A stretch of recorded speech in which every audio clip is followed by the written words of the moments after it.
নমস্কাৰ এই মুহূৰ্তত লৈ আহিছো এটা গুৰুত্বপূৰ্ণ খবৰ ৰাজ্যত সেপ্টেম্বৰ অক্টোবৰত অনুষ্ঠিত হ'ব স্বায়ত্ত শাসিত অঞ্চলত নিৰ্বাচন আৰু এই কথা উল্লেখ কৰিছে মন্ত্ৰী ৰণোজ পেগুৱে স্বায়ত্ত পৰিষদৰ নিৰ্বাচন অনুষ্ঠিত হ'ব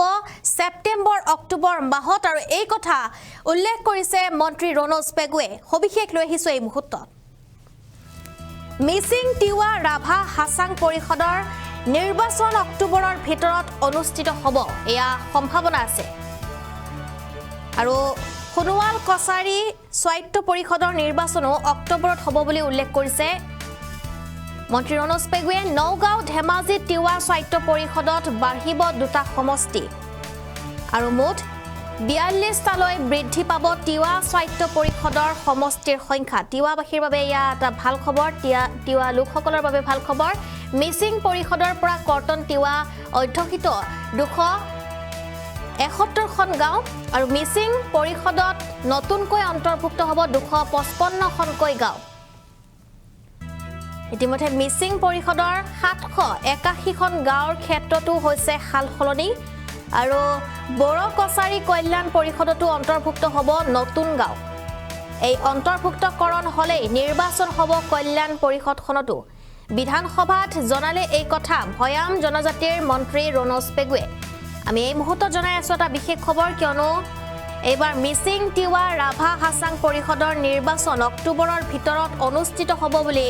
উল্লেখ কৰিছে মন্ত্ৰী ৰণোজ পেগুৱে আৰু সদনৰ মাজমজিয়াত এই কথা উল্লেখ কৰিছে মন্ত্ৰী ৰণোজ পেগুৱে ৰাজ্যত সেপ্টেম্বৰ অক্টোবৰত হ'ব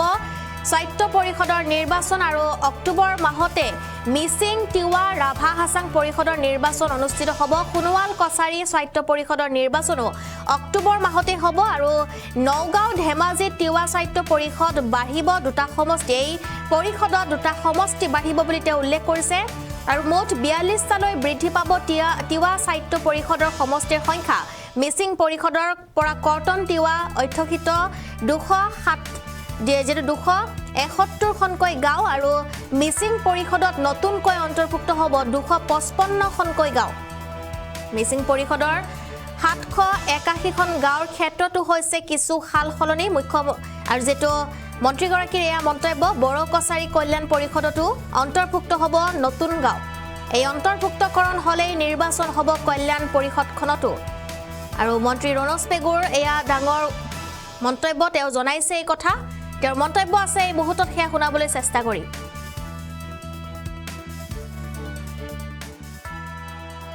আমি কিছু গাঁও কৰ্তন কৰাৰ প্ৰস্তাৱ আমি কিছু অজনজাতীয় সংগঠনৰ পৰা আমি দাবী লাভ কৰিছিলো দাবী লাভ কৰাৰ পৰিপ্ৰেক্ষিততে সেই দাবীসমূহ পৰীক্ষা কৰা হৈছিল আৰু এইখিনি পৰীক্ষা কৰিবলৈ যাওঁতে কাউন্সিলসমূহৰ লগতো আমাৰ দীঘলীয়া আলোচনা হৈছিল অজনজাতীয় সংগঠনৰ লগত অনামিচিং সংগঠনৰ লগতো আমাৰ দীঘলীয়া আলোচনা হৈছিল আৰু এই আলোচনাত আমি শান্তিপূৰ্ণভাৱে আলাপ আলোচনাৰ জৰিয়তে সকলোৰে গ্ৰহণযোগ্য এটা সুমীমাংসাত উপনীত হ'বৰ কাৰণে চেষ্টা কৰিছিলো কেইবাখনো স্বায়ত্তশাসিত পৰিষদৰ ক্ষেত্ৰত আৰু বড়ো কছাৰী স্বায়ত্ত ৱেলফেয়াৰ অট'নমাছ কাউন্সিল যি গঠন হ'ল আমাৰ এটা দায়িত্ব আহি পৰিছিল যে এই বড়ো কছাৰী ৱেলফেয়াৰ অট'নমাছ কাউন্সিলৰ গাঁৱৰ তালিকা আমি ঘোষণা কৰিব লাগিব কাৰণ গাঁৱৰ তালিকা আমি নটিফাই কৰিব নোৱাৰিলে সমষ্টি একোটা গঠন কৰিব পৰা নাযাব সমষ্টি গঠন নকৰিলে ডিলিমিটেশ্যন নহ'লে আমি ইলেকশ্যনলৈ যাব নোৱাৰো দীঘলীয়া আলাপ আলোচনাৰ অন্তত মিচিং স্বায়ত্তশাসিত পৰিষদৰ পৰা নটিফাইড যি ভিলেজ আছিল তাৰে 271খন গাঁও আমি পৰিষদৰ পৰা বাদ দিলো Government has decided to exclude 271 villages or denotified 271 villages which were notified under Michigan Autonomous Council Act. দ্বিতীয় এটা আলাপ আলোচনাৰ অন্তত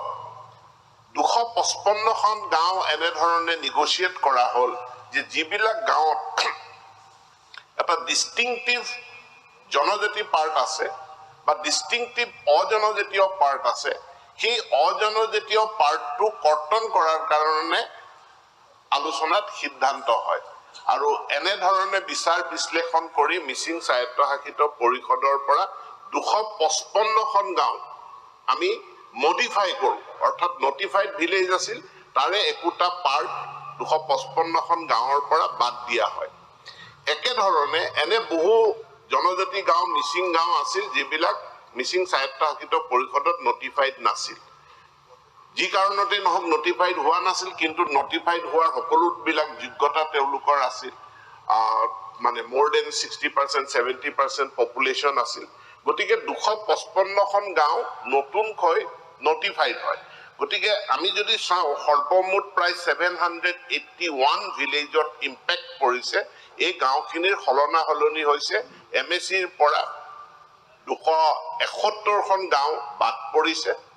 কৰ্তন কৰা হৈছে। 255খন গাঁও তাক পাৰ্ট হিচাপে লোৱা হৈছে, মডিফাই কৰা হৈছে, আৰু 255খন গাঁও নতুনকৈ অন্তৰ্ভুক্ত কৰা হৈছে। Similarly, এনেকুৱা এক্সাৰচাইজ আমি